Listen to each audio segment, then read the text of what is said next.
So this was probably one of the most timely releases I've bought in a while. Manga readers will say otherwise, but it's nice to buy a figure with a new anime debuting the same day as its release.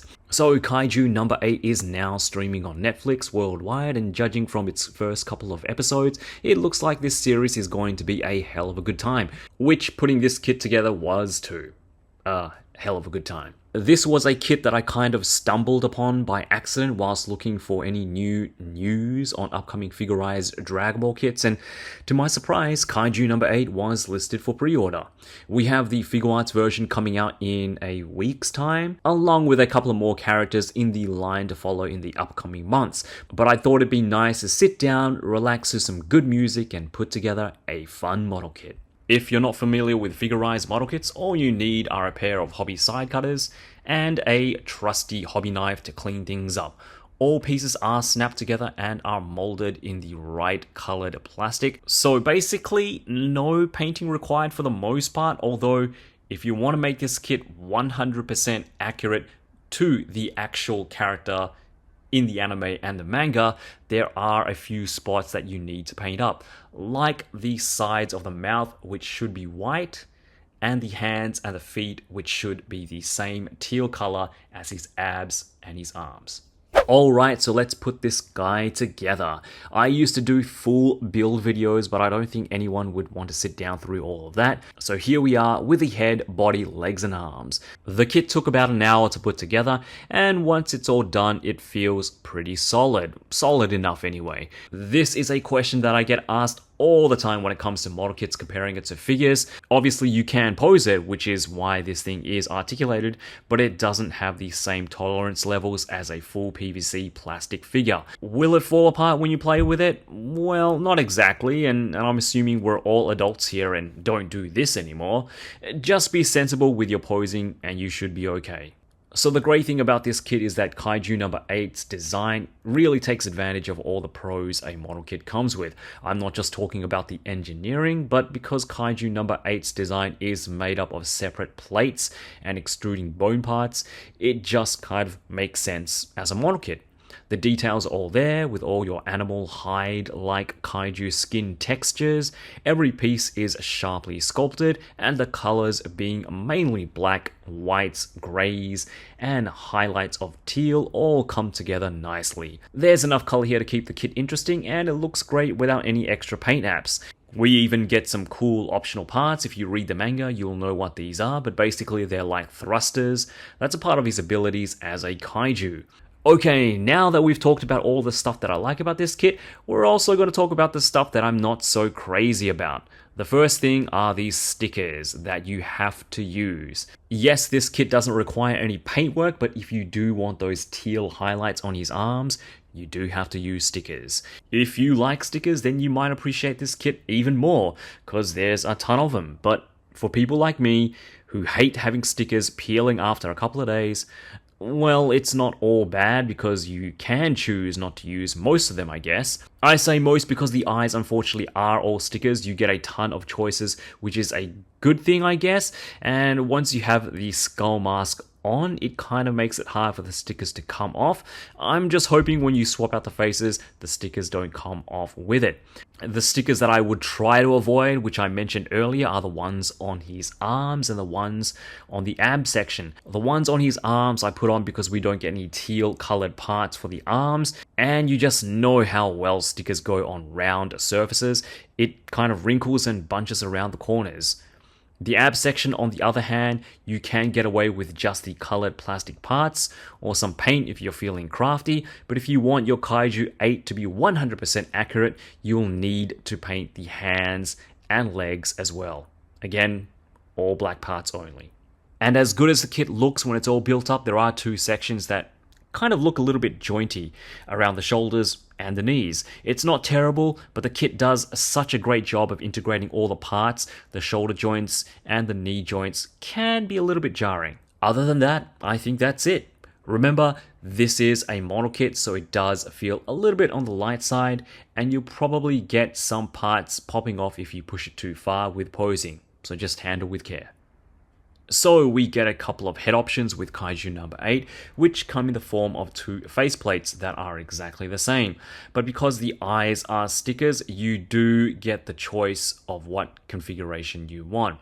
You get your standard looking dead-on straight eyes, a couple of stickers looking off to the side eyes, both directions, and some options for looking up and down as well. It's a real shame that we only get 2 faceplates for all of these eye options, so if you do decide that you want to change the eyes up, you'll have to peel off the ones that you have on and stick on another pair, which is kind of a pain, and you probably won't be able to use the pair that you just peeled off anymore. Not the best idea, but I guess it works. But the other head option that we get is this insane looking yelling head with jaws wide open and tongue out. I love how this looks, and it's one of the many expressions Kaiju number 8 has in the anime and manga.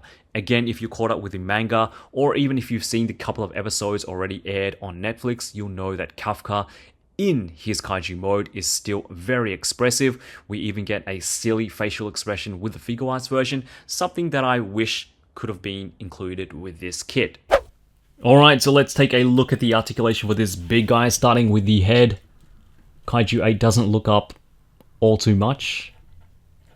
Those plates at the back do get in the way, and even though they are individually placed, he doesn't get the best movement going up or down, but side to side is pretty good. You know, you can see there the third neck plate there stays in place, but the other 2 plates move left and right, which is pretty good. I like that. And we do get some really good tilt, actually. Kind of surprised. But yeah, not too bad with the head articulation. We do have shoulder butterfly joints, and it's more going back than it is going forward. But it does give you, you know, a bit of range. You know, especially for those action punching poses, it'll help. Shoulders go up, way past 90 degrees, which is great. 360 at the shoulder there. We do have a bicep swivel. Double elbows, good range, like that. And I really like the joints that Figuarts have been using in their more recent figures. It's very similar to import figures, so you do get some really good hinge and swivel there. For the torso, it's not the greatest, but we do get... Oops, that can happen. We do get... There we go. We do get a bit of crunch going forward.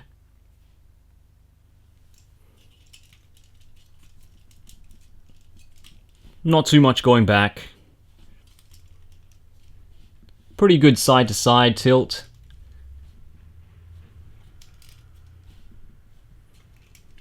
And your swivel is mainly going to come at the upper torso. There is a ball joint there at the waist, but because it is connected to the actual hips, it's a little bit limiting, and you do have this kind of like diaper piece. The crotch piece here is kind of like a floating diaper piece, so it does get in the way. I mean, if this was rubber, perfect. But because it is a hard plastic, it is a model kit, it is gonna get in the way. Sorry for the not focusing, the camera not focusing. Anyway, for the legs, we get a very decent spread. Kicks forward and back. Hey, full splits. Nice. We do get a thigh cut. Double knees with fantastic range. A swivel there at the ankle. Feet goes all the way down. Look at that. That's fantastic range. All the way up. Really like that. toe hinge for a model kit, which is great. And we do get some pretty good ankle tilt as well. So, I mean, the articulation is there, but, you know, I feel like I have to kind of hammer this in. It is a model kit. It is made from hard plastic, so you're not going to get as much, I guess, leeway as you would with, I guess, you know, a standard action figure. The articulation is there. You just got to be careful with it. You just got to work at it, and you can definitely get some, you know, pretty cool poses out of this model kit if you're patient with it. But yeah, all in all, pretty good. Again, all things considering, you know, you can definitely have some fun with it. For accessories, we don't get too much, unfortunately, but as far as model kits goes, I think it's pretty fair. 3 facial expressions, as I mentioned, 2 sets of hands, a pair of fists for punching, and a set of curled open finger hands, as well as a couple of options with an arm thruster and a leg anchor. Again, if you've read the manga, you'll know what these are, so it does give you a couple more options for posing. So I think Bandai and the marketing team from the studio that's producing Kaiju number 8 are really trying to push this new anime.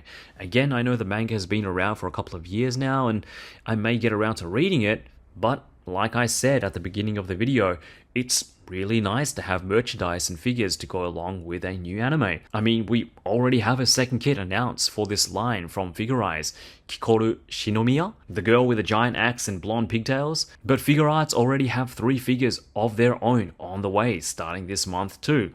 The anime on Netflix is my first exposure to Kaiju number 8, and so far it's been a lot of fun, which is exactly what this model kit is. Fun to build if you're into putting model kits together, but also a ton of fun to pose and photograph as well.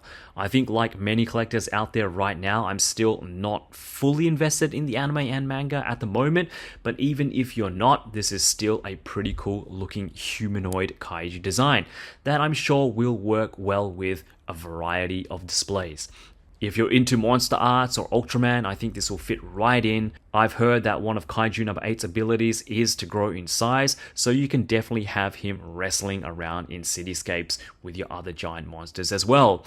I've got a ton of ideas for photos and poses, and again, this kit slash figure is just a whole lot of fun, with some pretty decent articulation to pull off all those photo ideas. If model kit building isn't your thing, then Figuarts might be what you're looking for.